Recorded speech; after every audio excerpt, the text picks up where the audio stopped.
So just like Moloch, competition, status games, all of these are permanent features of humanity.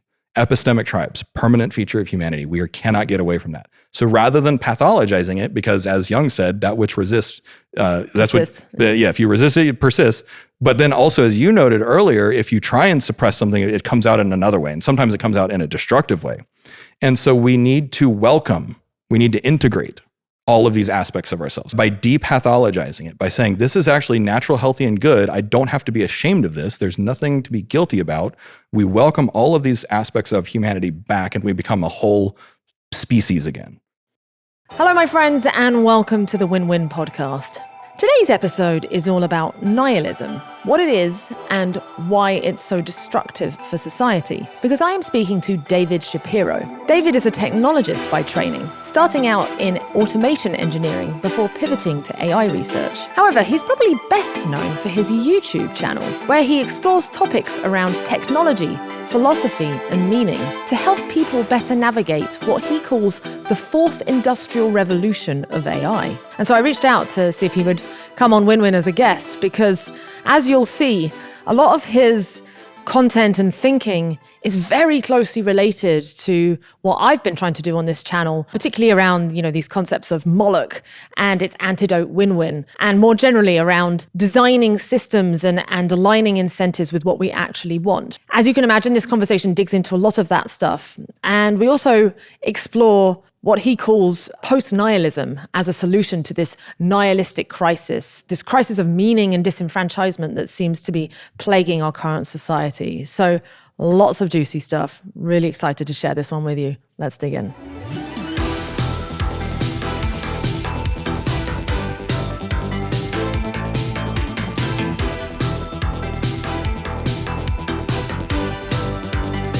Dave, thank you so much for joining. I first came across your work when I was on some kind of YouTube spiral, as often is the case, and I saw a video saying Moloch is losing by someone called David Shapiro, and I was like, who's this guy, and why does he believe this? I don't think anything could have piqued my interest more. Obviously, the algorithm is working, and because obviously the last few years, so much of my work has been around this concept of Moloch, and as a way of framing the many problems that we seem to be facing. So I guess to sort of get started, I'd love to hear, well, first of all, what is your definition of Moloch? And secondly, why you think it is losing? I think probably the best place to start is how I came to you first. Okay. So in my YouTube journey, I started talking about narratives and misalignments. And one of the questions that I kept getting very early in my own independent research on alignment is, whose values are you aligning to? And then the question emerged, well, how do you align humanity? And I'm like, that's a really good question.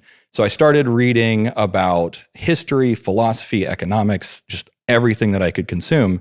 And I started talking about this on my channel. And I had after one video, I had 15 comments of people saying, you're talking about Moloch. And I'm like, what the heck is this? And so then I just do I think it was just a naive Google search of what is Moloch? And then you popped up and I'm like, oh, this is cool. And so then I binged your videos, and I was in a fugue state for 3 days as I was what is Moloch? What is the meaning crisis? What is the meta crisis? And I was on ChatGPT furiously okay, is this a good analogy? And so to answer your question, my definition of Moloch, it is a combination of narratives. So neoliberalism is a narrative. And neoliberalism is a coordinating narrative of, this is how we achieve prosperity. This is how the world is supposed to work. Another part of it is neurobiological failures. So that's what leads to attention economy and attention engineering. Mm-hmm. Basically, you can hijack adrenaline and dopamine with outrage, with thirst-trapping content and that sort of stuff. There's a few other components, but those are the two primary components. It's just the limitations of human neurocognition and the power of narratives. Yeah, it's interesting because that's in many ways, a kind of deeper, descriptive definition of Moloch than what? Because the way I define it is basically it's the kind of the demon god of competition gone wrong. Another way you could phrase it is the god of negative sum games. Basically these lose-lose situations where the incentives acting on the individual actors make them act in such a way so they think they're acting in their own sort of short-term self-interest, but when everyone does it in aggregate, it creates this kind of race to the bottom with all these negative externalities. And it actually arose from, so to be clear, I was not the person who can take credit for the Moloch meme. I mean, it actually comes from the Bible, but the person to who I think most recently in modern times related it to our like current civilizational issues is Scott Alexander of Slate Star Codex, or Astral Codex 10 is the meme, is the blog now, where he basically described it as this force of where the game theoretic incentives of a situation push us to sacrifice more and more of our other important values because we're optimizing for one narrow metric, and in that process we sacrifice too much other stuff. So the way you've described it, it sounds like it's actually something even deeper, because if I call it's competition gone wrong, you're like, well, what are the forces that make competition go wrong? So as you said, it's like this biological like, dopamine hijacking. And then what was the other one you said? So broader narratives, and then just those attention mechanisms of neurobiological failures. Because here's the thing, and I agree, like all of what you said, 100% agree with. And what I was trying to do to unpack this was, okay, what is the biological features or failures or aspects of humans? What is in our evolutionary history? What is in our culture that is making it so that we don't understand the incentives? And because here's kind of where I'm coming from. Here's like kind of the, I guess, TLDR is in many cases, once you have coordination, because look at communism versus capitalism. Communism, which, central price management versus free market, price discovery and price coordination. Once you have the right narrative, the incentives kind of line up correctly. So that's why I say it's primarily a narrative problem. And so there's, you have capitalism versus communism versus socialism versus fascism and democracy. And there's all these different narratives. And so every system that you adopt, whether it's a political system, economic system, education system, there's always going to be a trade-off in terms of stability of the system. So I got this actually from Daniel Schmachtenberger. So by synthesizing all of these different narratives, I was like, okay, what's the attractor state here? And why are we moving towards a particular attractor state? So like, you're probably familiar with the meme like late stage capitalism. Mm-hmm. So late stage capitalism is an example of, okay, the narrative of neoliberalism is moving us towards this end state. And that is a stable end state that we're intrinsically, inevitably moving towards because of the interaction between that narrative of neoliberalism and democracy and a few other things, as well as the intrinsic just reward system of human brains. But if you change the game, you change the system. So incentive alignment, game A, game B, or infinite versus finite games, then you can really fundamentally, drastically change the behaviors of all players. Ultimately, it seems like what we're all talking about is this, we've all got a sense that there's something off in society. Something is clearly going wrong, and it's manifesting through the way, the rate at which we're destructing our environment faster than it can replenish itself. This growing sort of isolationism and combativeness, it seems, between people. The internet feels increasingly hostile in many ways. That's not obviously discounting the many great things that is happening. Like it's like two concurrent things are happening. It seems like things are getting simultaneously worse in many domains, but also much better in other domains. So it's like, what is, how do we have more of this and less of that? So you discussed Daniel's meta crisis as a way of framing it, Moloch, and then you also talk about John Vervaeke's meaning crisis, which I think, by the sounds of things, maps sort of closest to your actual sort of core philosophy, which is about nihilism and specifically post-nihilism. So can you explain both what the meaning crisis is and how that relates to your sort of philosophy that you're trying to build? Yeah. So as kind of a maybe not a jumping off point, but a tangent, is we're in the midst of a great disintegration or deconstruction, depending on which verbiage you pull from. So over the last 5 centuries, basically since the invention of the printing press, the Renaissance, we have been in a trend of rational inquiry, of increasing, and it's driven by 3 kind of primary engines. We talked about this before. So there's human curiosity. That is an intrinsic force of our biology. It's evolved. It predates humanity. So curiosity combined with technological advancements, so printing press, radio, television, internet, Those are kind of feeding off of each other. And then the third force is actually cognitive dissonance. And so cognitive dissonance actually drives us to say, hey, these two ideas don't really fit together. And one generation after another, you discard the stuff that is irreconcilable. Mm-hmm. And so what happened is you started with the Renaissance, and then you get Enlightenment, and then finally modernism.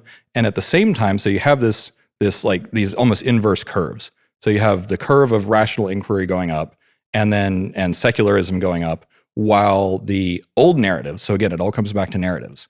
So the ontological and epistemic frameworks of religion are being deconstructed bit by bit. And we don't have anything to replace it with.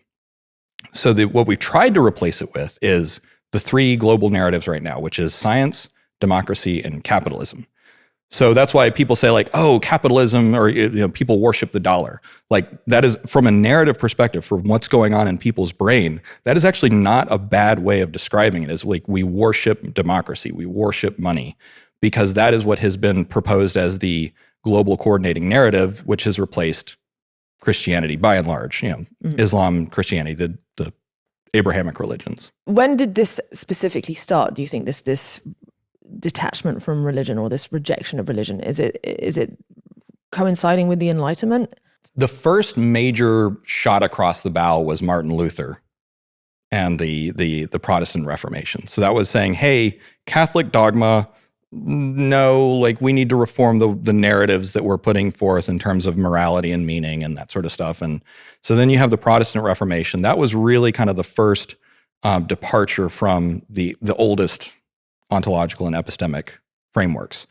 And then from there, you had alchemy was banned, for instance. When I was touring France a decade ago, there's like hidden like vaults and warrens that all the wealthy people had where they would practice alchemy during the Renaissance. They banned it. It was, you would get executed for practicing alchemy because it was seen as against the church. Wow. So, but, and then... No, it didn't actually do anything or work. Well, I mean, so actually alchemy is the predecessor of modern chemistry, was the idea of I'm going to futz around with substances and alembics and fire and see what happens. And that process was eventually refined and reformed. And then once it was decriminalized, it was brought into the university systems. And then they're like, hey, this is actually kind of cool. We can do stuff with it. And that gave rise to modern science. That actually led to... Is that what the scientific method evolved out of, do you think? Pretty much. I mean, it wasn't just one independent thing, but like that idea of rational inquiry. Because again, human curiosity plus technology plus cognitive dissonance. We figure stuff out. That is how we went from the Stone Age to agriculture to Iron Age, Stone Age, or steel, steam, and Fourth Industrial Revolution that we're in right now. So to me, I see it as these are inevitable like consequences of just human biology just playing out. So that's why I call Moloch is like, okay, we evolved to, throw spears on planes and go hunting and fishing. And so we are out of our natural environment. we are a fish out of water right now, which is why we have those neurobiological failures. But the superpower that we have, and this comes from Yuval Noah Harari, the superpower that we have is the ability to coordinate with narratives. So to kind of tie it all up with a bow, the reason that Moloch is losing is because we know this now. We know the power of narratives. We know how to construct narratives. We can list, like here's 8 rules to construct a powerful, compelling narrative. We can systematically start creating and deconstructing and reconstructing new narratives. And once you do that, once everyone has a new model to believe in that isn't just capitalism, science, and democracy, we need a fourth narrative, something about meaning, and that like, okay, what is our new value system? And so, like, do you care about yourself? Do you care about your children? Like, what do you care about? That is part of what I'm working on with post-nihilism. And so I'm hoping my wish, and I obviously can't do this by myself, hence why we're here. So thank you. But in the long run, by working on this narrative and getting it out there and workshopping it, we can find that kind of that third attractor state that Daniel Schmachtenberger is looking for. And I think that narratives are the keystone, that's the linchpin to get there. To define the third attractor state for people, that's essentially right now it seems like we have 2 attractors. One is, we're facing all these big scary risks in technology, whether it's like man-made pandemics or runaway AI or whatever the various technological risks you're concerned about. And as these risks mount through the democratization of technology, either we're going to go towards a sort of anarchic state, which is generally self-terminating, or we're going to end up in some like centralized control, tyrannical state. So arguably it's like we're either going to end up in like this mass decentralization, which is not going to end well for people, or over centralization, which is also like possibility of tyranny forever, terrifying. So we need a third option that like takes the best bits of both and presumably gets rid of the worst bits of both, right? Exactly. To dig into this idea of post-nihilism, can you explain, first of all, what your definition of nihilism is? Because I think I have an intrinsic sense of what it means, but actually whenever I've looked it up, it's like, it doesn't seem like people even specifically agree. So start off by defining that, and then can you explain what post-nihilism is? Yeah, for it to make the most sense, it would probably be best to just tell you the brief story of how I got to the nihilistic crisis and post-nihilism. So starting 5 years ago, I went through a really bad divorce, and my life was like mid-30s, and I'm just like, I need to reinvent myself. And so I started reading all kinds of books on relationship dynamics. I started fiction writing. I started saying, like, how do I actually want to live? And so what I now call that, what I did kind of intuitively, was I engaged in alignment. And so I was like, okay, I'm aligning my life to my true self. I'm aligning to my body's needs, my relational needs, my psychological needs. And so by reading all of these various books on, relationship dynamics and mental health and changing my career, eventually changing my career. Now I'm a writer, now I'm a YouTuber. What I learned, the pattern that emerged, there's several key books that I read that kind of made me realize this particular pattern. But because of those changes, because of those social changes that we were talking about with the rise of science, the rise of secularism, the decline of older epistemic and ontological frameworks, namely religion, they're not the only ones, but that's a big one. Because of that, and then you add in things like social mobility. So you have jobs across the world, people moving all over the place. You have the innovation of suburbs, nuclear family homes. So there's all these different technologies and things that have caused this utter disintegration of our social fabric. And so the first people to notice this was Eugene Rose, or Seraphim Rose. He wrote against nihilism back in the 60s. So he was like a bohemian and like in New York. And so he was just like, yeah, like, tear it all down. But then he ended up as like an alcoholic, like just literally drinking himself to death in the basement of like a flat in New York. And his salvation came from going back to religion. And he said, and so he wrote a whole book saying, we are categorically like effed unless we all go back to religion. And Joseph Campbell, who wrote The Power of Myth and The Hero's Journey, so his work inspired, Star Wars, Lord of the Rings. Well, I guess Lord of the Rings predates him, but the same cycle. He more or less said the same thing, not quite as dramatically. He was a little bit more refined in his study, but his life's work was ultimately about the power of myth and the fact that all the old myths are dying because they're not relevant anymore. And he said, well, what do we do next? And so even some of his last interviews, he was so sweet and so humble, but like there was such a profound sadness because he could see the writing on the wall saying, everything that we have believed in is going away and we don't have anything to replace it with. And so seeing that grand pattern, the secure attachment patterns in children, the fact that we have latchkey kids and children raised by screens, we have isolating suburbs, all of this, I was like, oh my God, this is what nihilism is. This is why nihilism is so popular right now. And so what I did is I codified it, I defined it in what I call the Nihilistic Crisis and the Four Abandonments, which by the way sounds like a really cool heavy metal band. So the Nihilistic Crisis and the Four Abandonments. No, so it's a system of abandonments. So the first abandonment is childhood abandonment. So childhood abandonment is, like I said, latchkey children raised by screens, not good enough parents. So 50% of parents fail to rise to the level of good enough parenting. Defined upon what metric? So that is, I can't remember the name of the psychologist who codified it, but it was back in the 50s or 60s. So this term has been around for a while. But basically, if parents rise to the level of good enough, that threshold, they provide enough safety, security, and warm, positive regard for their children that their children ultimately have what's called secure attachment. And so secure attachment is like, you know that you're safe in relationships and you know that like your needs are going to get met. That's basically from a toddler's perspective, I'm going to be taken care of. 50% of parents fail to do that, even to this day. And 20% of children grow up with what's called CEN, childhood emotional neglect. So that is actually a clinically pathological level of emotional neglect. And the studies actually say it's probably higher, like there's probably a lot going undetected. So you have 20% is like suffering from profound emotional neglect. And then 50% are suffering from at least inadequate parenting. So seeing that pattern, I said, okay, what are the physical causes of that? Why is this suddenly an issue? And that's not to say that it wasn't an issue before. Right. But it's like we didn't invent it. Like ADHD probably existed before we invented it. But at the same time, we're aware of this and we're more acutely aware of it. And as I was studying all this, I started seeing more and more manifestations in society. So you have like the antinatalists out there that are like, birth, like nobody should be born. Life just sucks. And as you were saying earlier, on some metrics, life is getting better, but in some it's getting worse. So like, what is the disconnect? And I saw nihilism, which is a consequence of it. It's not a force that exists out there. Nihilism is a consequence of these trends. And so I see the pattern of childhood neglect playing out. Right. And so that leads to social abandonment.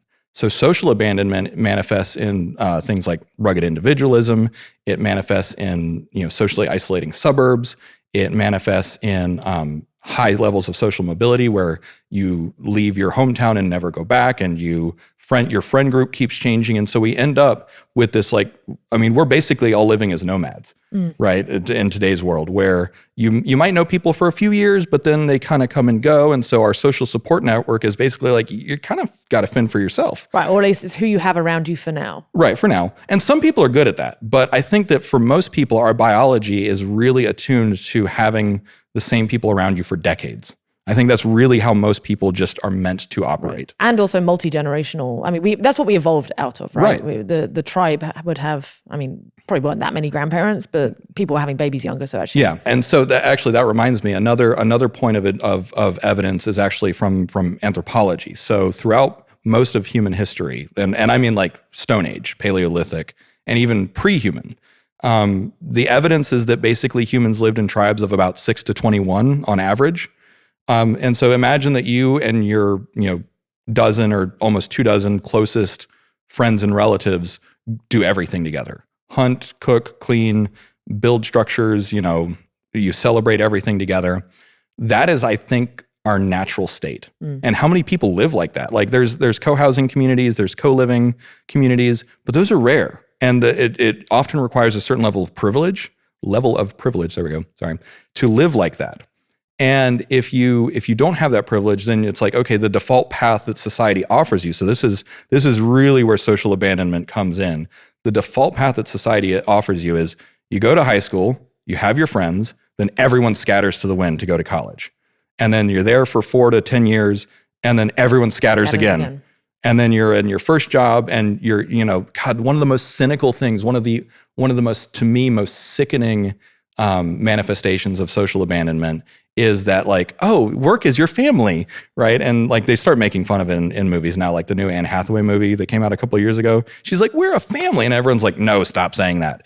But that is because we have been deprived of our tribe. And so, bosses... Corporations fill the void. Try to, right. But that's where I say capitalism is a pale imitation in terms of providing meaning, because it is providing efficiency. It's meeting our physical needs, but it's not meeting our spiritual needs, our social needs. It's not meeting a lot of other needs. And so because we don't have a good offering, that's why we have all these misalignments, because it's like, well, just a quick aside, like if people spent more time in nature, if there was more options to spend more time in nature, people would care about nature more and preserve nature more, and they'd be healthier. That's why like all of my videos lately, I'm walking in the woods, because it's like, I need 90 minutes of forest time every day, and I'm so much healthier. God, when we have rain for a few days and I'm like stuck inside, I like feel like I'm just decaying. No, I'm the same. Igor literally makes me go outside every day because otherwise I go crazy. He's like, have you been out yet? He has to take me like a dog for a walk. So that's the second one, is the social abandonment. The third one you listed, the four abandonments, is cosmic abandonment. So what's that? So cosmic abandonment is that rise of secularism. That is So, as Nietzsche said, God is dead, God remains dead, we have killed him. That was more of an observation rather than a declaration. He was just like, oh, this is what we've done and I trace a direct line from the printing press to that statement, because that constant deconstruction and evaluation and democratization of information led to that moment. And so then we still haven't replaced it. So on the one hand, there's the rise of secularism. But then on the other hand, we have telescopes. We can see literally to the edge of the universe, and it's empty.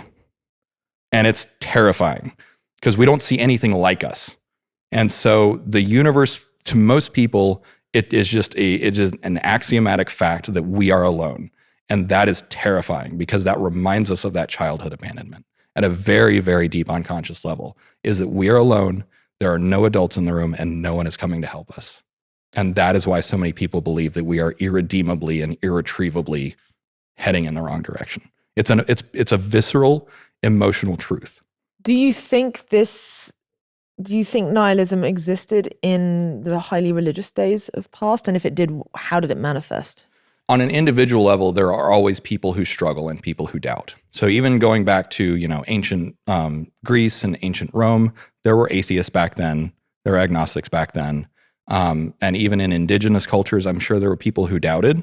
But in many of those cases, their lifestyles were so much more grounded in their bodies, and their lifestyles were so much more grounded in the people around them. And as I have started living like that, there is so much less like existential dread. It is, I feel good today. Like a few days ago, as I was getting ready for this trip and I was like nervous and I couldn't sleep, I still felt so good in my body.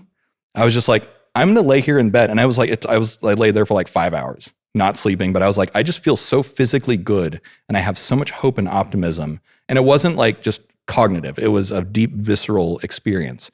And I think that if more people lived like that, then there would be a lot less of that nihilism. So again, I think that nihilism is a consequence of these abandonments. Right. Well, we haven't. I'd love to dig into more of this like alignment with the body and such, and what you actually do, and what you've done to like wake that up in yourself. But first, we need to touch on the fourth one, which is self-abandonment. Yes. So what is that? So self-abandonment is being seen more and more in various places. The Japanese are great at naming things. So in Japan, it's called hikikimori, and so the hikikimori. Yeah, I literally just came back from Japan and we learned about it. Igor was just like obsessed with this concept. Yeah, so that is quintessential self-abandonment. So that is basically, it's typically young men who have just given up on themselves because there's no job prospects, there's no hope of attracting a woman, and so they lock themselves in their room. Or at least they feel that there isn't. Right. It's not necessarily true, but it's been sufficiently hard enough, but it's a narrative. There's a name for it. There's a narrative attached to this lifestyle. See. So you see what I mean? It all comes back to narratives. And do you think so the creation of that narrative is actually a dangerous thing? No. So narratives are just us putting a tag on it. It's like, oh, hey, we just observed a thing. It's just like when you go, a taxonomist just goes and labels like, I see a turtle. This is a turtle now. So we observed this thing. So the Japanese observed this phenomenon, this trend, this hopelessness and despair. And that's just one example.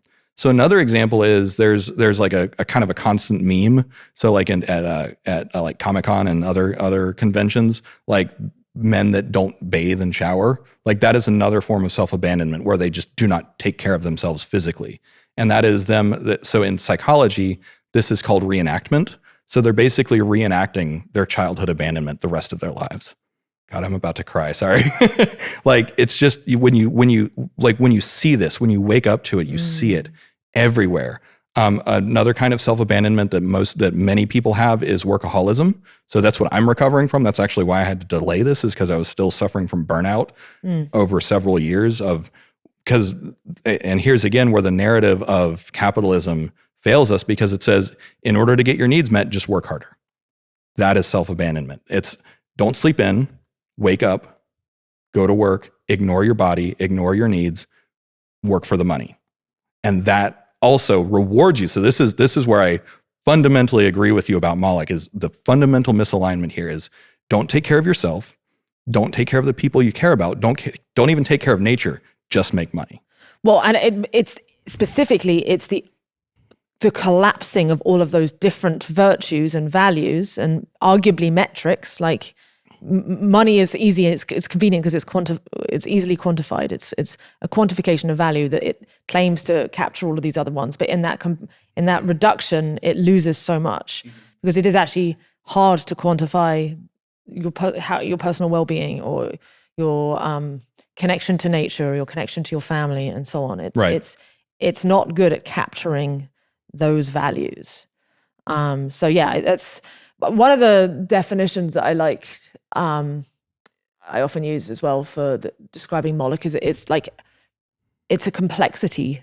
It's that which curtails emergent complexity in some way, because it feels like, if you look at the history of the universe, or like at least the history of life on Earth, you started off with the prokaryotic cells, and then they started coordinating, and you got the first eukaryotic cells, which created multicellular life, et cetera, et cetera.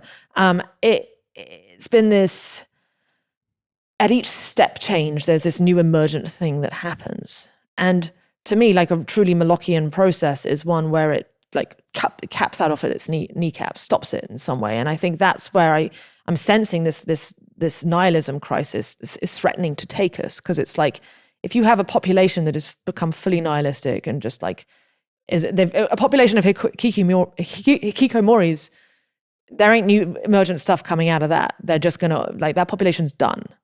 And what new stuff can emerge? Probably not very much. No, that's absolutely relevant. So that is one of the attractor states. So now I don't know if we'll disagree on this. So humans, again, with that democratization of information, progress of technology, curiosity, cognitive dissonance, also eventually you just kind of get fed up with it. And so we say, okay, this isn't working, let's try something else. And so while one generation might not figure it out, the next generation often does. And so like Japan is finally maybe possibly coming out of the lost decade, which is more like the lost 3 decades now. And so eventually you say, whatever we were doing is not working, let's try something else. And there is some of my audience is a good chunk of them are younger than me. And so there's like Gen Z that are like, thank you. Someone who cares and who is helping us figure it out. And that's actually like kind of the center of my brand, is like, we're going to figure this out because I believe that this problem is solvable, and it is solvable with that narrative. But again, to your point, yes, I do agree that if this narrative persists, then it could be self-terminating. And of course, like what some people are afraid of is that it'll self-terminate in a way that is irrecoverable, like destruction of humanity.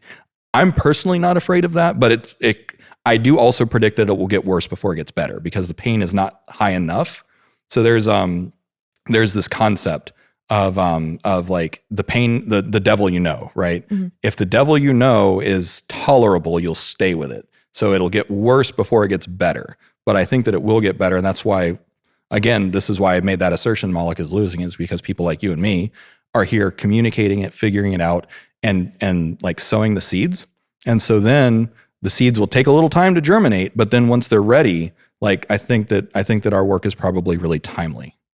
Yeah, I mean, it is exactly what this podcast is. That's why the name Win-Win, I was like spending so much time dressing up as Moloch and like trying to depict the problem, which I think was important.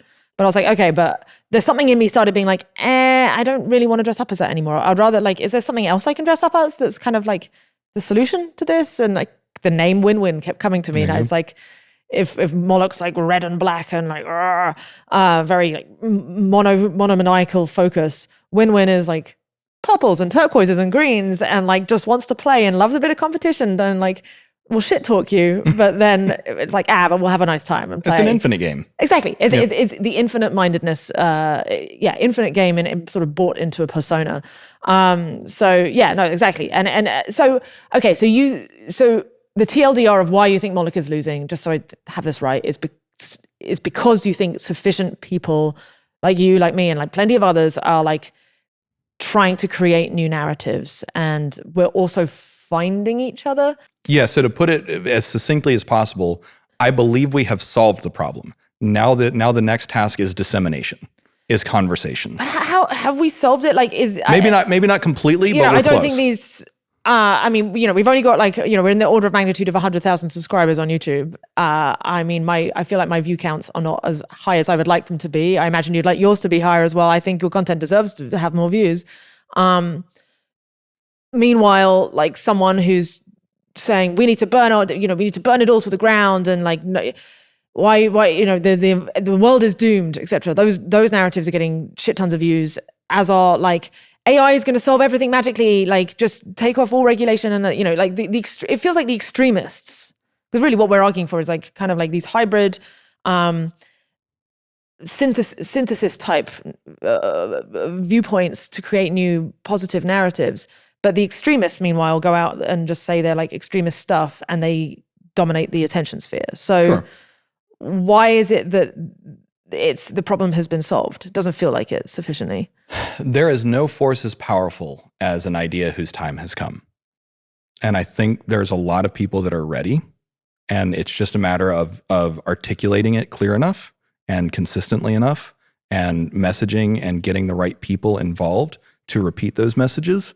And then once it gets out there, so having studied narratives, having studied rhetoric and systems, what was it? Who was the guy that figured out the Human Genome Project? And it was like, we've only sequenced 1% of the genome. Oh, we're most of the way done. So we're halfway there. So that means we're most of the way done. But it's a matter of getting to that tipping point. Right. And so getting to a narrative tipping point is if the narrative is compelling enough, if the narrative is emotionally salient and resonant, if it is defensible, if it is coherent and sound, and if it is accessible, then so I tie it up in a nice bow and say post-nihilism here, gift. And so that's why I'm working on this book. And then it's not just a matter of articulating the problem, because articulating the problem is half the battle. Right. So then the solution is okay, what do you replace this nihilism and abandonment with? And that's what I call radical alignment. Okay, so what is radical alignment? So I haven't quite distilled the definition, but radical alignment is living in alignment with your true self and true needs. And so one of the ways to think about this, or the first kind of pillar, is body first living. So that's prioritizing what your like evolved animal needs are. So eat right, exercise, get fresh air, stuff that kind of everyone knows, but there's more to it than that, because it's not just a matter of behaviors, it's also a matter of beliefs. It's a matter of saying, hey, I actually have a right to sleep in when I'm tired. I have a right to leave work when I'm not happy here. And it's a matter of prioritizing ourselves. So here's an example. They say it takes like 12,000 hours to indoctrinate students with school, with education. I think it's 12,000. So what is, particularly American schools are really bad, but there's bells. You show up on time or you get punished. You're often forced to wake up early. You're also forced to work after hours. So we're programming students from a very young age. Your body doesn't matter. Your time is not yours. You don't own you. The system owns you. And so then from kindergarten to grade 12 to college, it's just like, here is an assembly line of obedient drones. So that is the opposite of self-alignment. That is the opposite of body first living. That is saying you owe the system your productivity. Sure, but but there's some virtues within that though, because it teaches you a form of discipline, or like, because I guess what I would be concerned about with this body first and me first approach is that, if I want to just sleep in all the time, there are a lot of people out there who will like just then abuse that or use it as an excuse to then not really get anything done, right? Possibly. I mean, I am living in more alignment with what I need, and I am more productive than I have ever been in my entire life.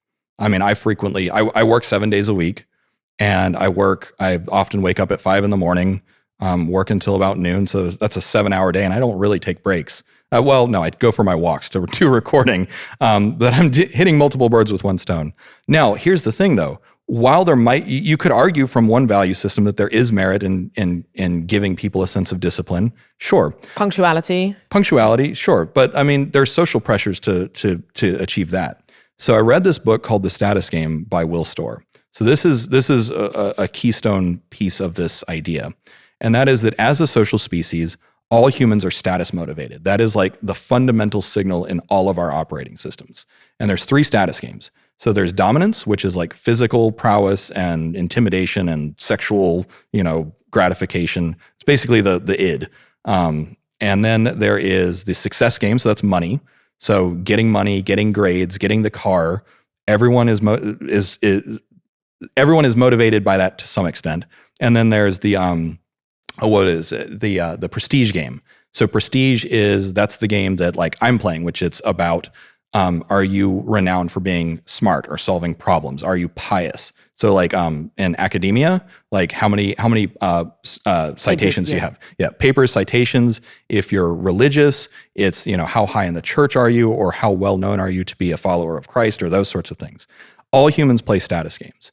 And like we're kind of aware of it, like kind of in an unconscious background level. And it's been true for all of human history. But by bringing that to more of the forefront and saying, hey, we need to align with our animal nature. We are social apes. And we say, hey, what if we just use these natural forces to actually incentivize the behavior you want to see?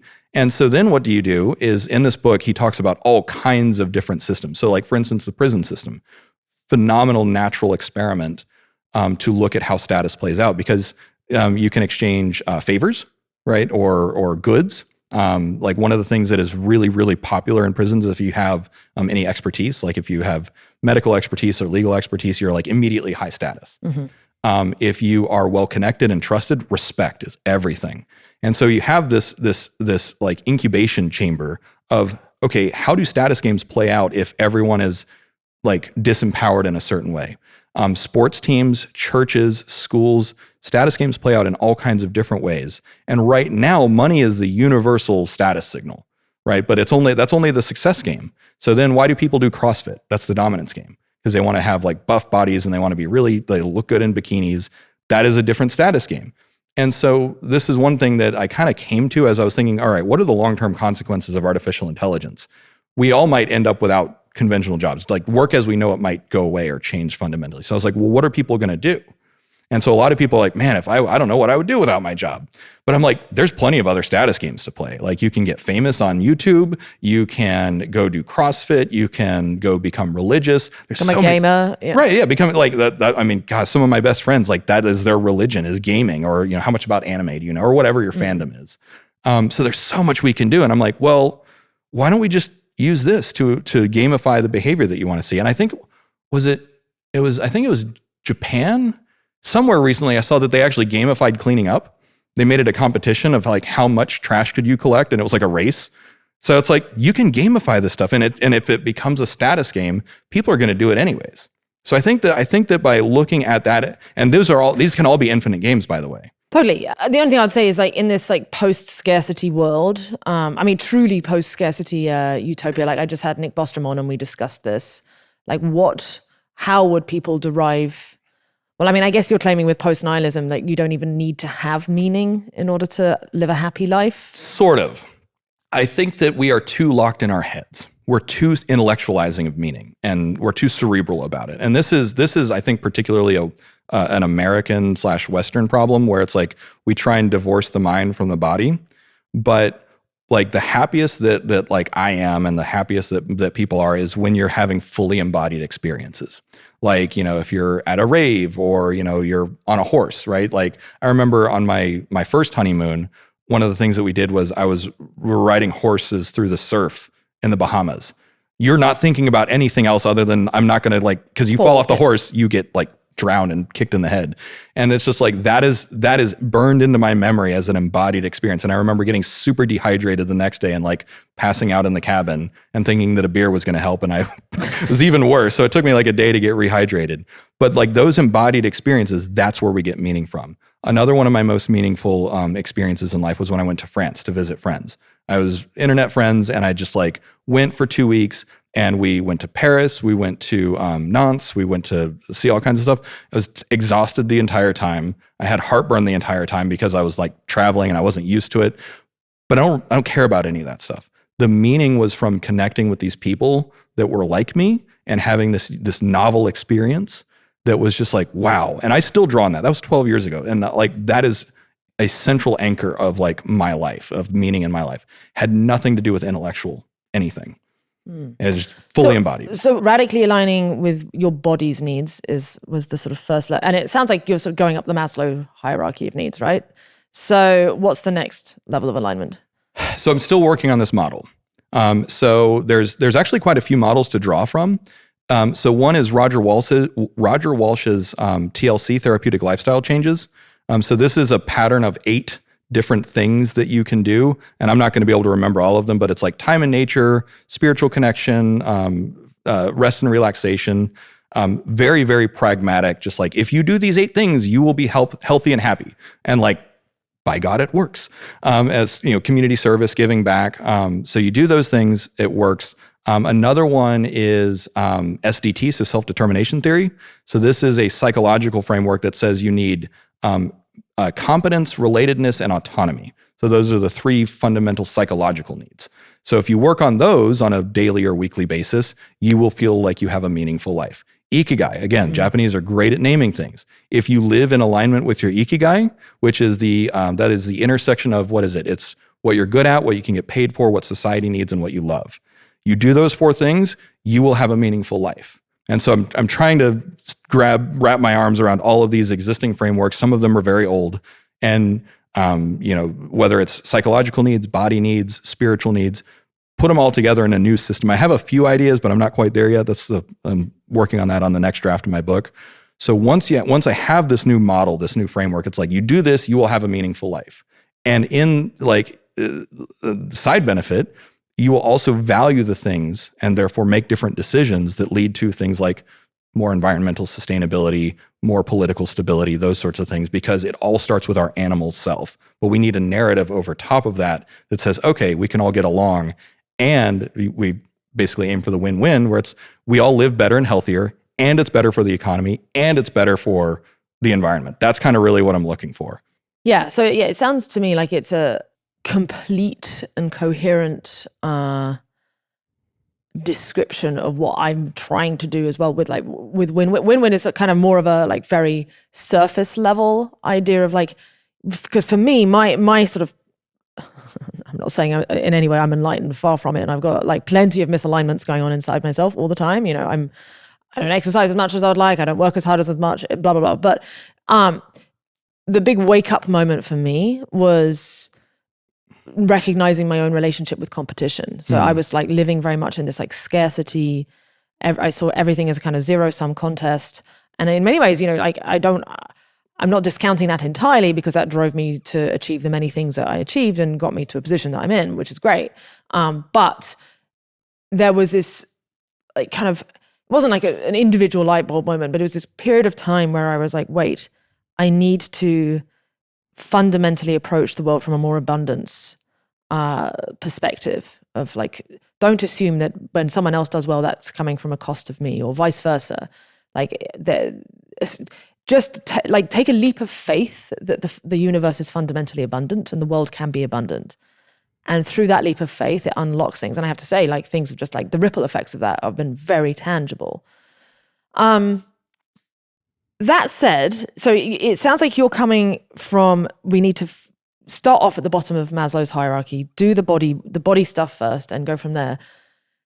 There's a school of thought, they often call themselves the techno-accelerationists or the EACs or whoever, who just believe that actually, yes, okay, there's a lot of problems, but just doing more of the same, which is let the techno-capital machine just keep running as fast as possible, and technology will unlock that abundance that we need, and we'll just get all of our solutions from that. So that seems a little incongruent with what you're claiming. No, that's actually a necessary step. So the technology component, because remember, a democratization of technology and the natural progress of technology led us to where we are. That will create material abundance, more abundance than we already have. However, and this is what I try and caution my audience and anyone who listens, is technology can make everything worse. It is an amplifier. Right. The reason that the climate is in crisis is because we invented new technology that is more destructive. AI and automation and quantum computing and nuclear fusion is going to take that up to not even 11. It's take it up to 1 million. So we need the right narratives. So a body first, environment first set of narratives to say, okay, if you have the power of a god, I think you all know Harari's latest book is Homo Deus. So the human god, that's what we're becoming. So we need to adopt a more enlightened sounds a little bit cheesy, but a refined narrative about who we are and what we owe it to ourselves. And so another source of inspiration was Patricia Churchland, who wrote Brain Trust. And so the concept that she focuses on is she's a philosopher turned neuroscientist. Very interesting background. And so she talks about spheres of caring. And so from an animal perspective, your sphere of caring, you are at the center. You care about yourself and your body most, and you're hardwired to do this. And the closer you are to people, the more you care about them. But what you realize when you have this more generative, this more abundant mindset, the infinite game, is you actually care about everyone. And so that's actually the core ethos that made me start my channel is, okay, this is going to go catastrophically wrong within 20 years if I don't do something, or if we all don't do something. So in my own best interest, my sphere of caring is the entire planet. And so in that respect, so the simplest definition of kindness is you operate in the best interest of the other. And so that is an infinite narrative. Now, one thing I do want to push back on is that while one, competition is inevitable due to status games, and you can have infinite game mindset, you can have abundance mindset, but because of human nature, because of the status game, many things are ordinal, meaning it is a rank. So Nick Bostrom talked about this too in his book. So that means there can only be the one richest man. There can only be the one, prettiest woman. There can only be the one top poker player. So I remember from a previous podcast, you were talking about like there was another up and coming woman, and you're like, because that's a status threat. Right. And so it doesn't do us any good to deny that fact of our human nature. So this narrative needs to integrate the fact that yes, we can have an abundant mindset, but you also have to keep the animal happy, the little scarce animal that's right. So you keep the stakes low enough in those ordinal status games where it's like, hey, if you lose on Call of Duty, the world isn't over. So what it sounds like you're saying is that energy needs to go somewhere. You can't just... And I've noticed like when I've tried to like completely suppress that in myself, I actually end up getting miserable and probably lash out at Igor or whoever and so on. Like, so I need to find outlets for that, which is why we actually have regular games nights, and anything that can harness that, like that id essentially, and just steer it. Healthy outlets, the social structure, you do it with people, you do it regularly, and you don't pathologize it. We pathologize so much of our own nature. That's another component of self-abandonment, where it's like sexuality has been deeply pathologized by the state, religion for many centuries. But it's like actually sexuality is part of our id, and you suppress that and it comes out in other ways. So I guess though with my concern around the current status quo of technological development, and it's not all there's plenty of centers around the world and amazing companies building incredible things. That said, the vibe to me, and this is just like vibes, but one thing I'll say I think I am good at is I'm really good at picking up on vibes, okay, of certainly of competitive environments, because I've just been around so many different ones and I've spent so much time like trying to understand my own like weird pathologies around it. What's going on in Silicon Valley right now, specifically in the Bay Area, the vibe is off. And I can't really fully put my finger on it. It's something related to, I think, I imagine it's a bit chicken and eggy, but it's something around the city itself. When there's people going to work in downtown SF in these incredible glass palace towers, building world-changing technologies, and don't get me wrong, some amazing stuff. But they have to walk through literal dystopian environment. And the people who have to walk past that every day are having to turn off a piece of their humanity. Like you can't help everyone. And you're having to you're in this sort of self-protection mode. And I wonder what that does to you psychologically, to just day in, day out have to suppress your natural human instinct to go and help that person lying face down on the street, clearly out of their minds on drugs and shitting themselves, Right. What does that do to you? And that seems to me like a very, if I was to pick of all the environments with which to seed this potential new technological god that may or may not run our entire world, that's probably not the one. Same as I wouldn't want to pick war-torn Ukraine right now, or Israel-Palestine, or anywhere where there's a lot of conflict or suppression of natural human instinct, because one of our major natural human instincts is to care for the other. You see your fellow human in a bad state, you want to go help them, but at the same time, no individual can fix what's going on in San Francisco right now.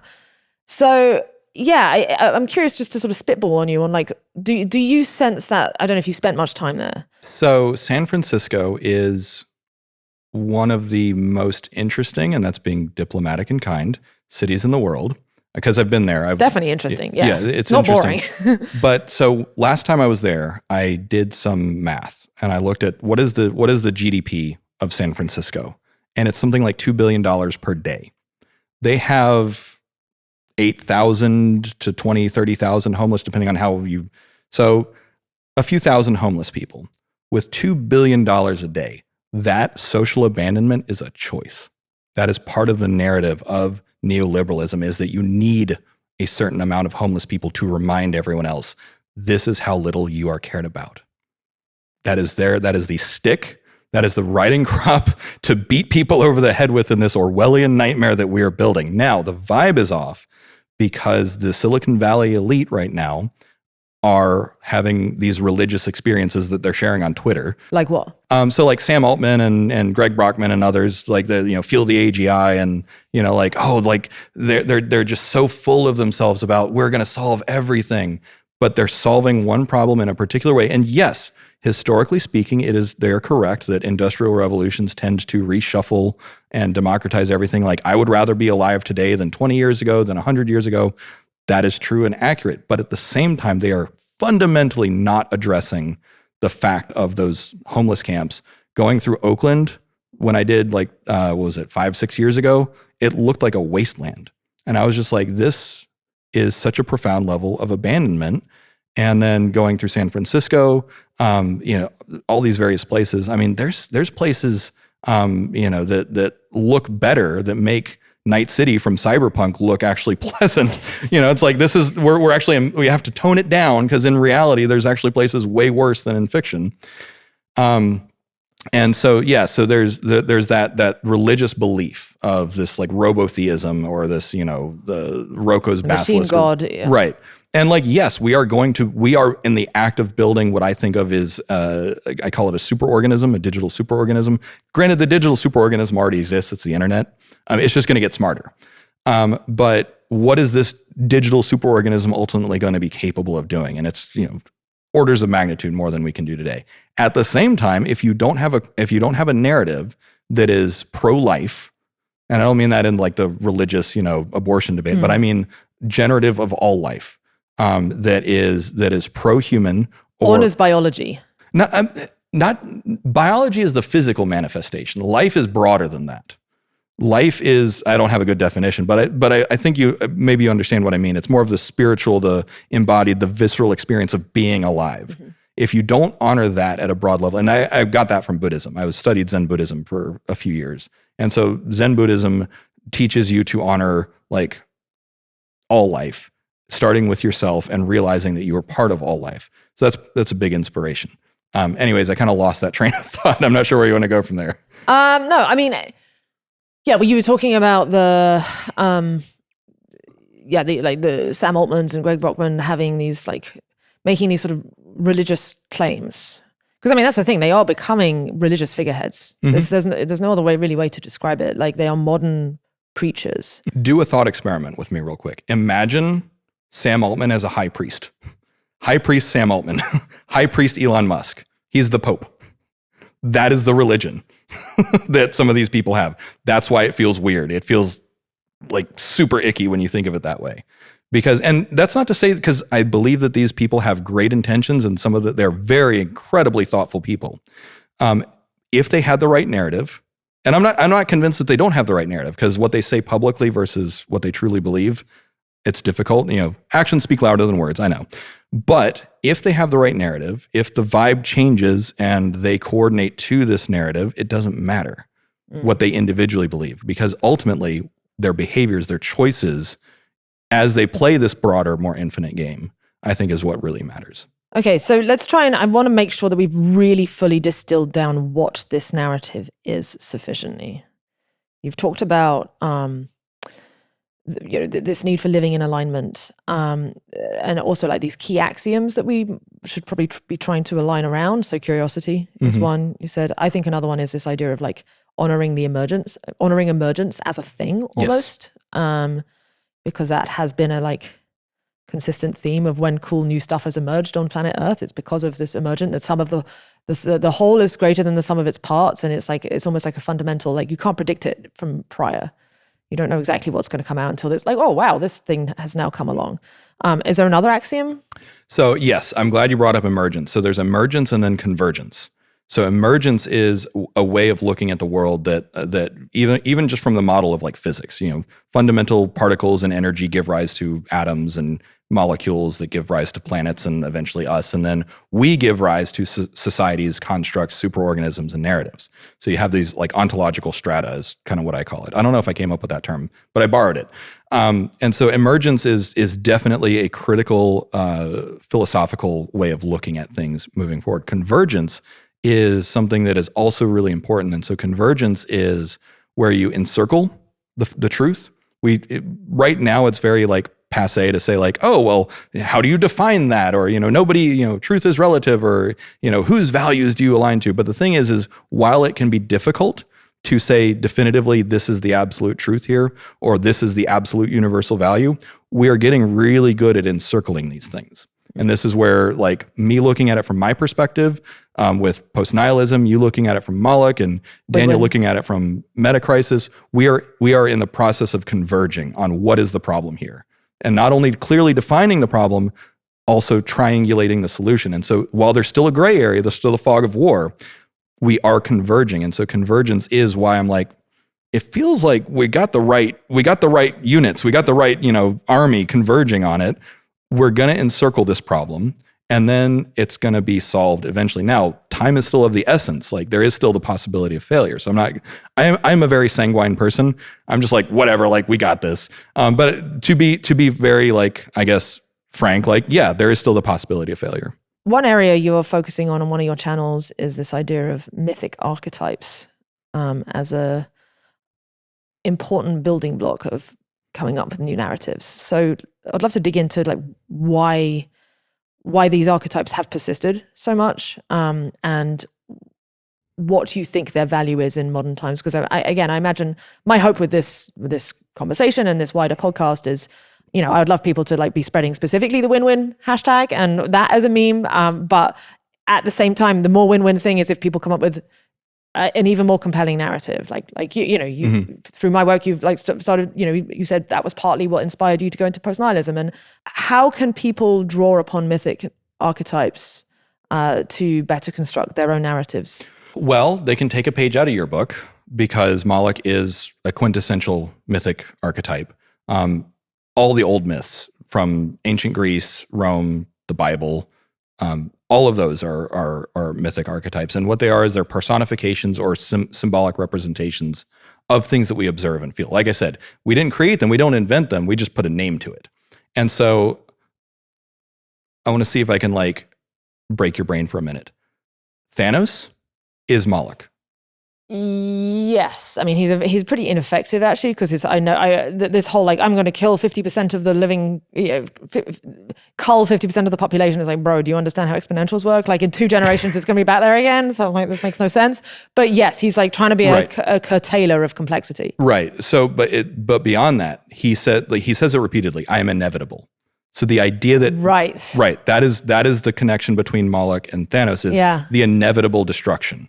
And that what he does and why, like that's immaterial. The fact that he is unstoppable, so an inexorable force, inevitable destruction. That is, so Thanos, we now have a global model for Moloch, and everyone has seen it as a big giant purple dude, right? With a fancy glove, because you have to put these things into symbols. And so like the glove, the different energies of reality. And so you could say like the Mind Stone is like human fallibility, and there's all kinds of ways you can read into it. Good archetypes can be read many different ways. I see the reason that Thanos resonated, and because the MCU became one of the biggest things, not just because Disney did it, but because Kevin Feige studied the same stuff I did. He's the showrunner for MCU. Now, obviously, Disney has taken over, and it's but when he was still at the helm, he was studying the same things. Joseph Campbell, Mythic Archetypes, probably listening to the same podcast that I was listening to, where I got all these ideas. And so now we have a global narrative to know, like, okay, Thanos could represent everything from climate change to AI to Moloch, because that is the definition of that supernatural threat. So that archetype, which there's many names you could put to it, but that archetype is the unstoppable supernatural force. And there's the moment. So do you remember when at the end of Infinity War, when Tony Stark is trying to stab him with his suit, and Thanos grabs the blade, breaks it, and stabs him with it? That is like word for word from the mythic archetype. It's called the sword breaks. And so Tony Stark is the king archetype in that story. And so he is the most powerful human we have. He is our avatar of salvation. And he throws everything that he has at Thanos. And it's like, all that for a drop of blood, right? And then he tries to stab him, the sword breaks, and it is reversed on him. So that is the most mythic thing that I have seen in cinema. And everyone's like, it's just a popcorn movie. I'm like, oh my God, you guys are missing it. And so the idea, like that moment, for instance, is like why people like you and others are still afraid of Moloch, is because that sword hasn't broken yet. Because we still haven't thrown everything that we have at these problems, and we see it coming. Yeah, I mean, I've always thought about, it's like if Moloch is representing unhealthy competition, how do you defeat something that would require defeat? Like we don't want to be defeating. Like we want to break out of this need to defeat all the time. How do you defeat the enemy without becoming the enemy yourself? But I think actually it's unnecessarily like puritanical view of it. Like I think the archetype of win-win would be like, win-win is so powerful. It's not the inverse of Moloch in my like little universe of mythic characters. It's something on a higher dimensional plane. It's so powerful, and like it's able to use collaboration when it wants, competition, coordination, all of the different methods of relating, and it will see like when like a competition starts getting too big and starts becoming like having so many negative externalities and turning Molochian, basically, win-win will see it and go, okay, that's enough. And then it will just slap it down. Like, yeah, let's go and coordinate a little bit. But it's so like wise and also fun-loving that it will even allow little pockets of occasional lose-lose stuff just to go on. Let's see what you do with this. Yeah, exactly. Because it's also curious, and it wants to have like, it's like, well, this is a more interesting world if we have a little bit of Moloch here and there. So that's why I think initially when I was thinking about this, I was like, oh yeah, no, it has to completely defeat Moloch and then we'll never see it again. It's like, nah, it can allow it now and then. It's so wise and it's so aligned with its higher virtue of having a rich, complex, diverse universe full of all kinds of stuff, like kind of like the Culture series, where it's just like, everything is so big, they've solved abundance. It's like, well, yeah, as long as people follow these basic rules, it's like, you guys want to live on a crazy planet where you eat each other's babies? I mean, I guess, yeah, just only do it there, please, Keep it to yourself. Exactly, just keep it to yourself. But like, like maybe, but would like to show you better options. Like, look, like, two of like my key axioms I always love and try and stick to is, so the infinite game, trying to like keep the real purpose of the best game is the game where you try and keep the game going. And then the second one is Forrest Landry's quote, if you're familiar with his work. He wrote Immanent Metaphysics, which is a very hard book to read, but he's written some other stuff as well. And one of his quotes is, "Love is that which enables choice." And I think it's so beautiful because it's like, what is a loving act? It is something where you enable others to make more of their own better choices. So education, empowerment, etc. I love that. So like morphing those two together, that's win-win for me. That's perfect. So like the thing that resonated most is when I got with my now wife, we were both in bad shape and, bad relationships, the pandemic, and we were just like, okay, we need to take care of ourselves. And I told her when I was reading these relationship books, like this mantra came into my mind. I said, I want you to be happy, healthy, and whole. And that became my single biggest relationship like goal. Like everything that I do is in service to that. And then I was like, how do I point that at myself? And that is radical alignment. And radical alignment is wanting that for yourself and wanting that for the other and everyone else. Because again, like you said, if you switch from the zero sum, from the I got mine, you have to lose. If you switch from that and you say, what if we want, because it has to start from the heart, like where you want that for people. Where if you want that for everyone, and that's the full ethos of my channel, is like, how do we find a solution that helps everyone be happy, healthy, and whole? Yeah, and exactly. So it's finding the win-win. And the other thing as well, because like most people are stuck in sort of the win-lose, where it's like focusing on like building themselves up, and it has to come at the cost of others. Or if they see someone else doing well, then they are like, oh, this is costing me. But others actually flip it the other way around. They're lose-win, where they're like, oh, they're so overly focused on being like a giver that they'll do it at the cost of themselves, and they think that, okay, I have to sacrifice myself, and like that is not optimal either. It's like the real the best outcomes are the ones where you benefit and others benefit, and they don't have to be these mutually exclusive things. I can recommend a whole bunch of books on that. So William Ury, The Power of a Positive No, he talks about that exactly. How do you establish a generative boundary? And so it's like you say yes to yourself. So it's a simple model. Yes, no, yes. You say yes to yourself. You say no to an unreasonable demand. And then you say yes to a better solution. Love that. Yeah, absolutely. Like best, but it's ostensibly a business book, but it applies to all relationships. It applies to friends, business partners, lovers, children, even parent-child relationships. It applies to everything. Have you got an example where you've applied that? Gosh, all the time. Like, let me see. It's weird because it's become so like automatic that I don't think about it anymore. But like, actually no, like when we were like negotiating like when to come, and I thought about it when I was like, hey, I'm really burned out. Can we switch to remote instead? So I was like, I can't travel. I was not well enough to travel. So I had to say yes to myself, no to something. And it wasn't an unreasonable demand that you put on me. It was just an unreasonable thing that was for the not circumstance. Yeah. And so then I said, what if we find something else? And then you countered. So this was the negotiation. You countered, you say, well, we've got this other event coming up. Why don't we just do it then? And I'm like, great. And this actually turned out to be better. Because imagine if I came a month ago and I would have missed this great event. Mm-hmm. So this is actually a better solution. So that is a perfect example of the yes, no, yes model. Complete tangent. And you don't have to answer this, but I'm curious. Do you want kids? Oh my God, yes. I love children, but I have chronic fatigue. Right. So I would not be an adequate parent right now. So with how does chronic fatigue manifest? Because it's something I've heard a lot and I don't fully understand it. And how are you trying to use your model of bodily alignment to fix it? Have you seen any benefits from it? Yeah, I think I'm cracking the code. So first is, I don't think that one, neurodiversity. So I was unmasking the fact that I'm like ADHD and HSP and a bunch of other things.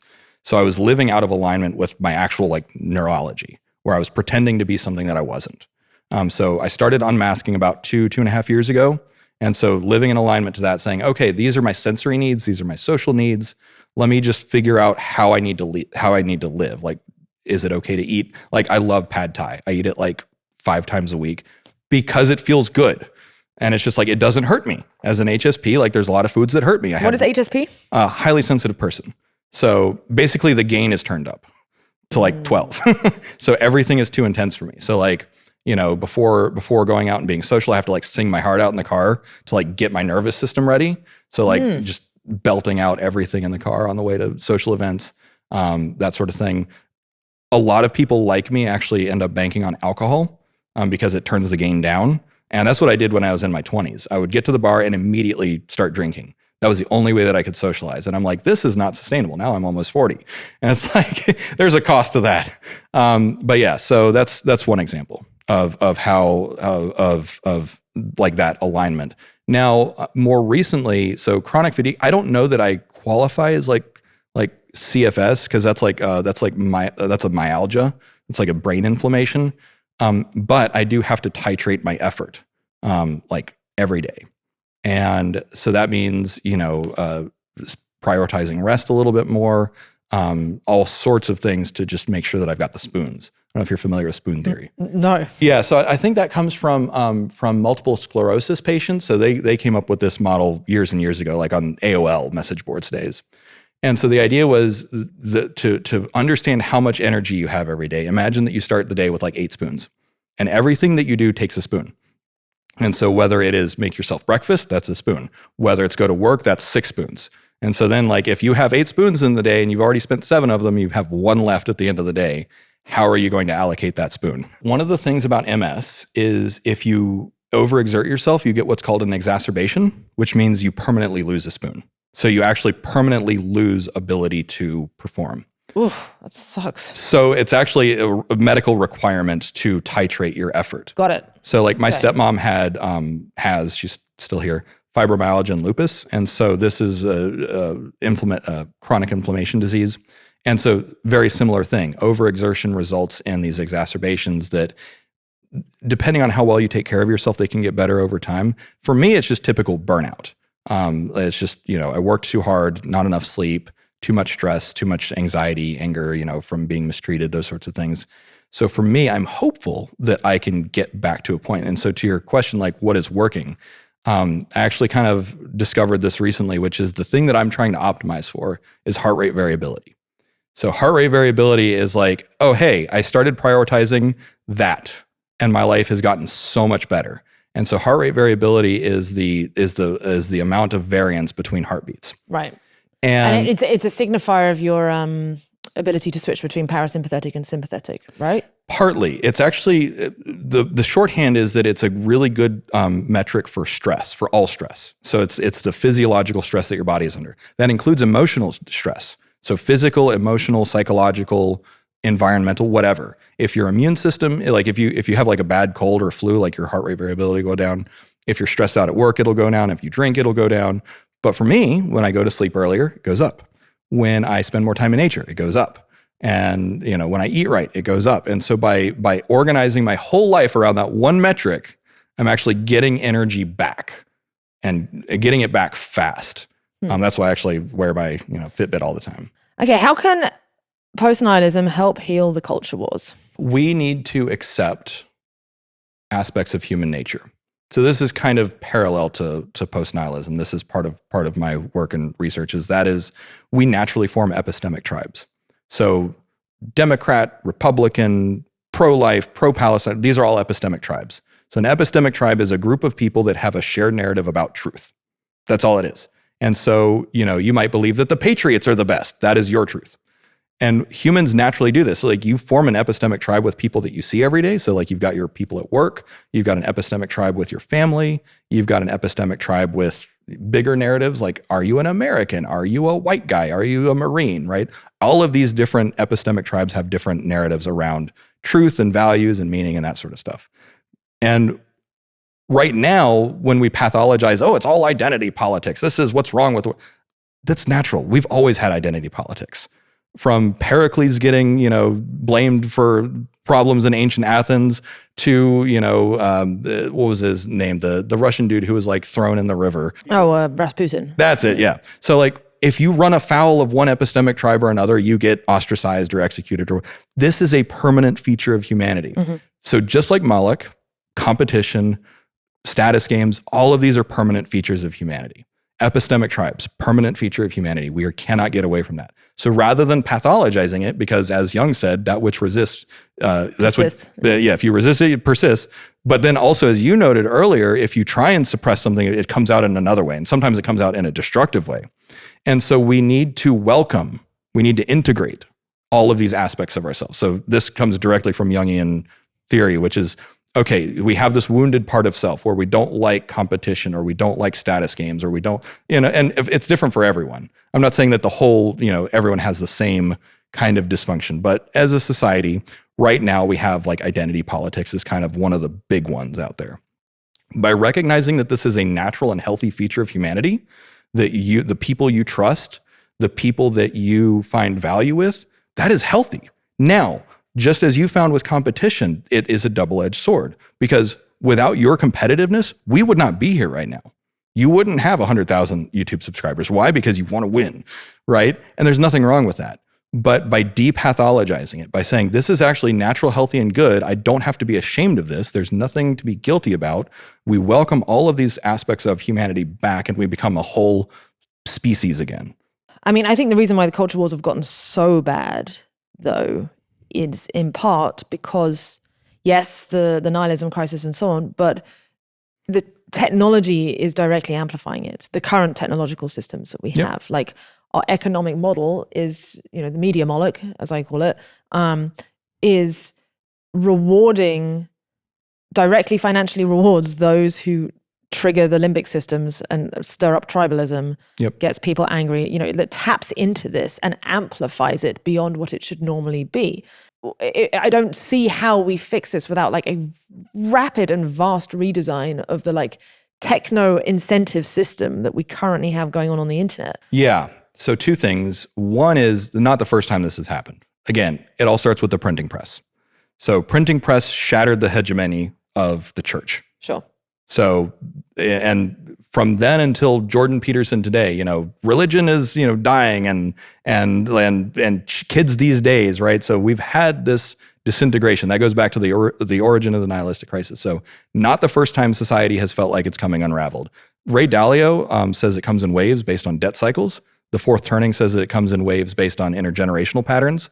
So you and I, we are the lucky millennials. We are this century's greatest generation. We're the hero archetype, which is why we are here, because the last time this was around, these were the people that won World War II. So there was a global crisis, and of course this is just theory. So in the Fourth Turning theory, it is the millennial generation is the we're the same as the GI Joes that fought in World War II, the Rosie the Riveters that boosted the industrial capacity to fight the axis of evil. So from that perspective, if you look at it from that lens, this is a natural repeating cadence of humanity. And what we are doing, the narratives we are spreading, it's not unlike how the civil rights movement and the hippie movement of the 60s, that was a deconstruction of certain things, racism and sexism. We're working on deconstructing and reconstructing something else right now. Now, you and I, unfortunately, probably will not. We'll live to see the results of our work, but we're not going to be the primary benefactors. We're doing this for people younger than ourselves. And so Gen Z, the young people that are the most checked out, they're the equivalent of the silent generation. And the silent generation is, you look at them very similar to Gen Z. They're just like, whatever, this whole thing is completely like, we don't care anymore. So then their descendants, the ones after them, is going to be the equivalent of the boomers, the ones that come up in the next wave of abundance in about 20 years. And so we've got 5 to 20 years more of pain, according to that theory. And according to Ray Dalio, we've got about 5 to 10 more years of pain before things start to just magically feel better. So it would be flippant of me to say it'll work itself out, but that's kind of how some of these models propose that it'll do. Like, we keep doing what we're doing, and it'll work itself out. Now, what I will say is you are correct that the internet has a mind of its own. It is an attention-seeking entity. The internet as like an egregore of some type. Yeah. So the way that I view it is the internet is the planet's nervous system. That is the superorganism's nervous system. Right now, it's only got the intelligence of an amoeba. It's cancer and it just wants to grow. And so the internet wants attention. It is optimized for passing data. So what does it want to do? It wants to pass more data. So the internet invented Facebook and Netflix and everything else that just passes data. So that's what it's for. It doesn't have a brain. So this is where I'm really hopeful as part of the superorganism metaphor, is that AI is actually growing a brain. Right. So it's a neocortex or whatever. Exactly. Maybe not even that much. It's just like I guess it's got a limbic system already, would you say? But it's very reptilian-y. Yeah. We're at the reptile phase, and then we're building the mammalian phase, where at least we can have a little bit more authority or agency, or the internet can have a collective willpower that actually represents something that is good. So one of my friends, one of my Patreon supporters, he was on a recent podcast episode of mine. He said, the way to solve alignment for ourselves is you use your smart brain to trick your dumb brain into doing the right thing. And so what I'm hoping is that as the internet gets smarter, with more artificial intelligence, with more of these narratives, the smart part of the internet will be like, hey, actually, maybe we should just shut down social media, or fundamentally change. I don't know what the change is going to be, but maybe we should change something that just creates new affordances and new incentives, and that'll actually be better. And so for me personally, and this is why I have a fair amount of optimism that once people are shown a better way, and the affordances, the systemic structural changes are made, and some of the narratives change, it's just like, oh wait, actually, if I do this instead, then I'll be happier. So here's an example of a really simple structural change. I set my phone to grayscale. So there's less color, so it's less addictive. Like it's literally just tricking the physiology of my retina and occipital in my brain to just say, oh, this is boring. And now it's not interesting. People can do the same thing. You switch to, if you want to quit vaping, like this is how I quit vaping because I did it briefly years ago. And I just switched to zero nicotine. And then it's no longer chemically rewarding. So I had the habit, and then my brain's like, well, this just tastes weird. And then you set it down. So you deprogram yourself. So there's all these little tricks that you can do to use your smart brain to reprogram your dumb brain, your addictive brain, or your animal brain. And I'm hoping that the internet can do the same thing. And so to itself. Yeah. So the obstacle is the way. So AI is a problem because we agree it can amplify everything, destroy everything. But I think that if used correctly, that'll also be the structural change that can result in these better decisions. No, I mean, I completely agree. And that's why I'm neither a doomer or a pure accelerationist. It's like, I think we will do better if we build a steering wheel and also a gas pedal and also a brake. That's usually the fastest way you get around a racetrack. The doomers say, no more acceleration, just pure brake, plus steering, I guess. And the accelerationists are like, get rid of the steering wheel and the brake and just like, the racetrack will take you magically there. And it's like, no, that obviously doesn't make any sense. And I think what is interesting is about this now compared to say 100 years ago, you know, our generations are repeating this cycle that happened sort of around World War II or whatever, is that the variance, what concerns me and what feels different about this time around is that the variance is so high that if we do end up having a world war, or we do end up having this AI go wrong, or any of these other really powerful technologies that we are now unlocking, is that it will literally just break the playing field.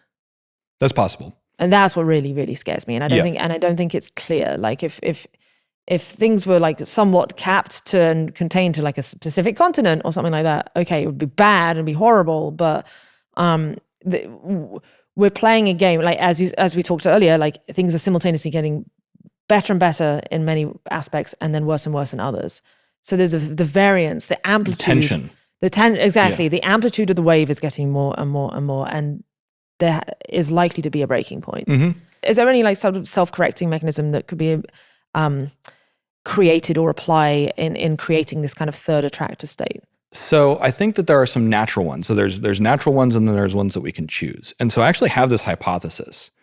Are you familiar with like if it bleeds, it leads?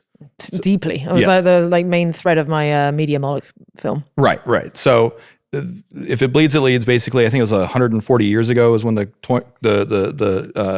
term was coined. And if it activates your limbic system, it gets your attention, and you perceive it. I think 4 times more intensely than good news, or more, depending on. Now, in our evolutionary past, this was a good thing because it's like, oh, hey, your tent's burning down. That's more important than whether or not you have your steak is ready, right? Or if there's a tiger, that's more important than whether or not you want to get in the mood with your partner. So we have this attention mechanism that pulls your attention towards the worst possible thing. Now, as the blast radius of news has gotten bigger and faster, because to your point about cadence and the cycles, right? The amplitude of the wave. So not only is everything happening faster, the intensity is larger, and the scope is larger. So we are not evolved for this. So at the same time, and so going back to like Ukraine, so that's been the last few years, Israel, Palestine, gets global attention in a way that was not even possible during World War II, because it still took time. It was more of a trickle feed of news. Now we get TikTok videos of frontline stuff, and it's horrifying.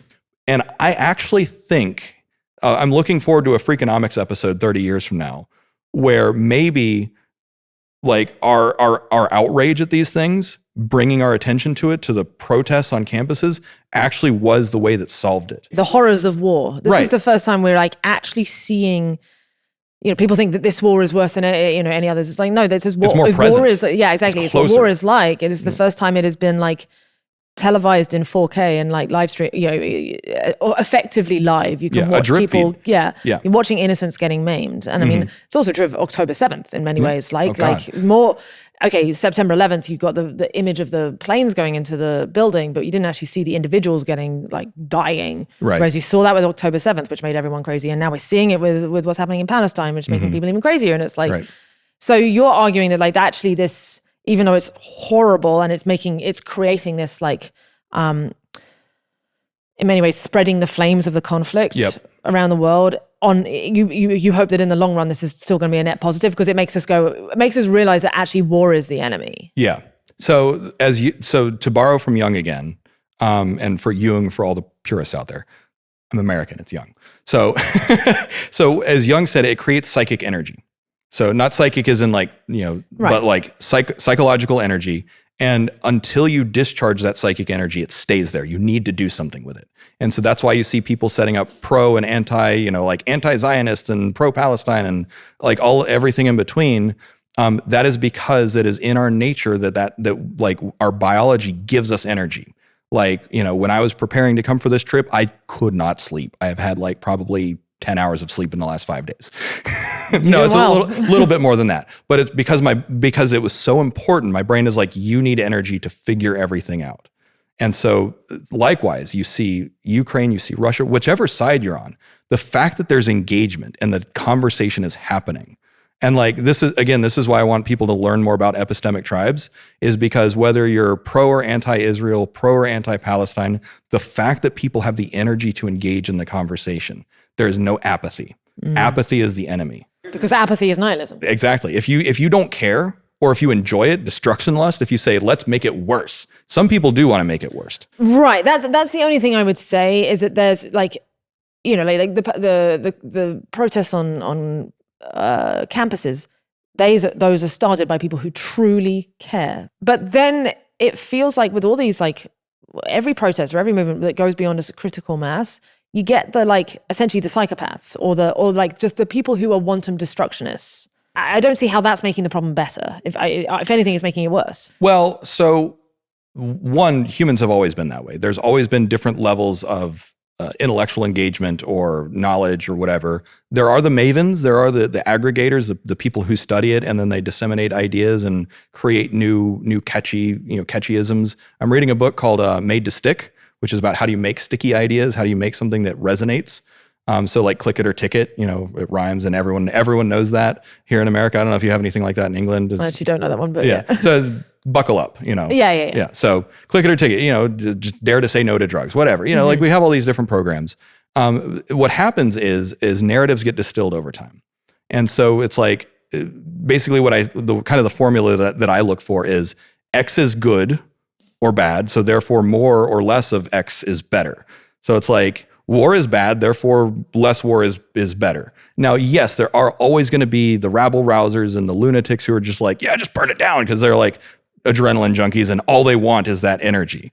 And that's like, they actually serve a role, they serve a purpose. And I'm not going to like argue that like they're always good. No, in aggregate, in the long run, these things kind of get distilled down over time.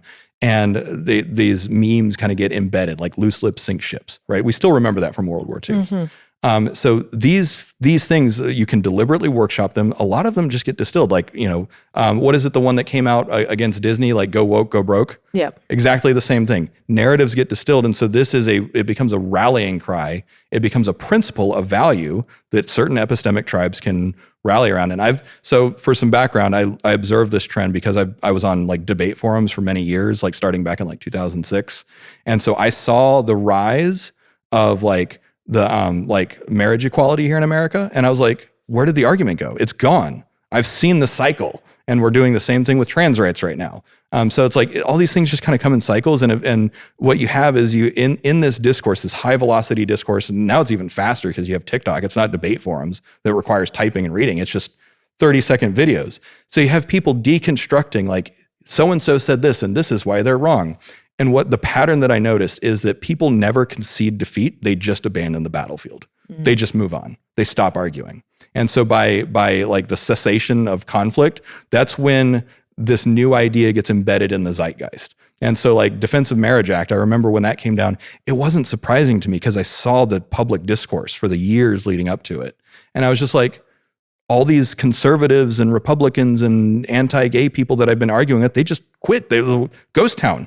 Because they gave up, like they ceded the battlefield, and we're going to see the same thing. And to be fair, some of these take a lot longer to pan out because like we went to the LBJ Presidential Library, and there was a political cartoon from 1967 of LBJ like trying to defend Israel against the Middle East, and it's just like same exact thing that has been happening. So that has a lot of geopolitical tension that takes more decades to pan out.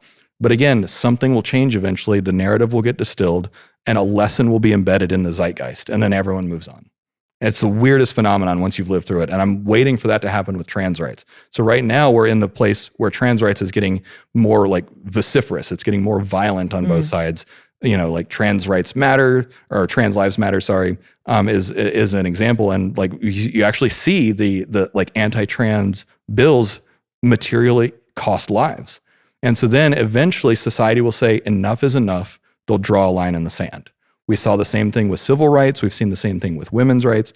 Eventually, society comes to consensus, and it's not magical. There's nothing magical about it. It's through newspaper, it's through conversations, but it can take time. And it's not obvious because it doesn't happen, like, as we don't have a big enough perspective to see it happen except in hindsight. So what you're sort of saying is that if you were to like model this physically, you're describing like a metronome that is through sort of friction is getting, it starts like insufficient rights here, so boom, we'll swing to there, more rights, and then over time it'll sort of settle in a calm state on some issues. Okay, because my intuition is that kind of almost like the opposite is happening. Like, so I would argue it seems to me now that like transphobia or like anti-trans sentiment is actually higher now than it was 15 years ago when before all this stuff started, because even though like there might be like technically more protections for trans people now than there were back then, because like society tried to like over-index on it, because there's like, again, there's like this kind of energy of like, it was born out of like, okay, these people were like historically oppressed or like not taken seriously or not given sufficient rights within society. We need to do something to fix it. But it became like, again, this like bandwagon effect of like mindless, like corporate, every single big company does the like, had the trans flag, out for a day and so on. And it's just like, it's like capitalism latched onto it for profit, essentially, which made it became a new doctrine. And when it became a doctrine, then you couldn't question it. And that's when then the counter movement comes up, where it's like, well, wait, but what about women's sports and so on? Like, where there are like genuine at least to me, it seems like there are overcorrections going on. So I don't know, like, I'm not sure. I would like that to be true, that it's like, okay, yes, over time we're going to move on and it'll settle down. But it feels again like the variance is actually increasing. The amplitude is getting more and more and more. Yeah, because we're not at the end of the cycle. So you have it's like a tremor. It's like a bigger cycle going on. Okay. And so like here's an example. I'll credit my wife for always pushing back on this, because she'll point out that history is not linear. There are setbacks. So right now, the overturning of Roe versus Wade, a century of women's rights. Finally, the traditionalist people, that epistemic tribe, said enough is enough. We need to pull back some power and go back to patriarchy. Patriarchy is a narrative. Feminism is a narrative. Again, everything comes down to narratives. And so patriarchy is right now trying to reassert itself against women's empowerment, at least here in America. Other nations are going in different directions. Trans rights is a relatively recent thing in terms of, when I say that, I mean in terms of visibility. So when you have the visibility increase, that creates like a magnifying effect. It's like you put a drop of sugar water and all the ants show up. And so that's why we're seeing that trend. But 10, 15 years from now, I would suspect that like it's going to be, trans rights in particular is going to be in the rearview mirror. Women's rights, gender rights, that is millennia in the making. And so we might have centuries more debate around gender equality, racial equality, those sorts of things, religious equality. Because again, at the founding of America, 250 years ago, we said all men are created equal, but it was like only a certain kind of men. Right. But we've been doubling down on that principle of democracy. So again, narratives, equality before the law. We are currently testing that here in America. Do we believe in equality before the law? It's not perfect. We haven't implemented it, but that principle remains true. And so by doubling down on these really simple distilled principles, equality before the law, human rights, natural human rights, these kinds of ideas, democracy, these narratives with their distilled like kind of constitution of principles, we can coordinate around those. Now, it's messy. So actually, this is one of the quintessential hallmarks of a functioning democracy is they are loud and they are messy. When there is no debate, that's bad, because then the state or church or someone does not even allow it. So the fact that we have debates, the fact that we have riots at universities, that is an unfortunate.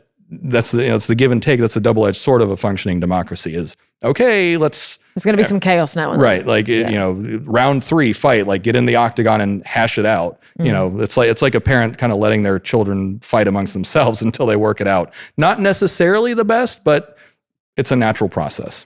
So is there anything that you are a full-on maximalist on? Because it sounds like you are largely a moderate. Again, you're someone like everything in moderation, including moderation. Right. Right. I deeply subscribe to that. That said, is there anything we should just be fully maxing out on? I don't think so. I'm checking in with myself like as a gut check. No. I learned a lot from Chinese philosophy, which is like, it's better to underreact than overreact. That's one of the core principles of Taoism. Is just like you. Very introducing. Yeah, exactly. Because if you overcorrect, so there's actually my dad was a pilot, so there's what's called a pilot-induced oscillation. And do you know what this is from physics? It's probably like your plane's going that way, so you do this, but now it's like, oh shit, more and so on. Or? Yeah. So depending on the way that a plane is designed, it will if it's a top wing, then or if it's the wings kind of go up, then it'll naturally kind of settle into a stable configuration with gravity down. Now, jet fighters are intrinsically unstable. They're designed to be unstable so they can change orientation very quickly. Now, there's a delay there's several delay factors. So there's the pilot's reaction, there's the plane's physical reaction, and then there's the actual like orientation in space. So you got 3 different reaction times. And so if, pilot, tries to correct because you get a wobble or a shimmy or something, there's actually cases in the 60s or 70s, kind of when NASA was doing some of the more cutting edge test flights of like the pilot induced oscillation getting so bad that like the pilot like actually got a concussion from the side of the canopy. And so they're like, okay, we need to put a control mechanism to reduce these oscillations. And I think that to bring that analogy around, I think that we'll probably come up with some technological, like AI-based solutions to help reduce the oscillation intensity on the internet, but maybe not. But even so, I think that there are some self-correcting mechanisms in human biology. Plus, people get tired of it. Is there any call to action or message you'd like to leave the Win-Win audience with, your own audience, which I feel like I'm hoping are going to like? So, thought experiment. I did this in one of my videos. Imagine that a super powerful, benevolent alien race comes and says, you guys suck at taking care of yourself. We're going to take care of you now. Think about everything that super powerful, benevolent alien race would do and then do it for yourself. That's radical alignment. So there we go. Huge thank you to David for coming out to Austin to film this, and thank you to you all for tuning in. Do go check out his channel. I highly recommend a binge. He's got like 6 different YouTube channels now. His main one, which focuses on AI, and I think also like Moloch and systems design. But then he also has a specific systems designing one on mythopoetic archetypes. So many different channels. They're all linked below. I've also linked some of my favorite and most informative videos that I sort of binged. It's just truly delightful to meet someone who has both been inspired by myself, but also has inspired me so much. So yeah, it was a fun meeting and melding of minds. I hope something useful came out of it for you all as well. So on that note, if you enjoyed this, go give him a subscribe. If you're one of David's subscribers watching this, come join me. Win-win. Yeah, I'll see you next time.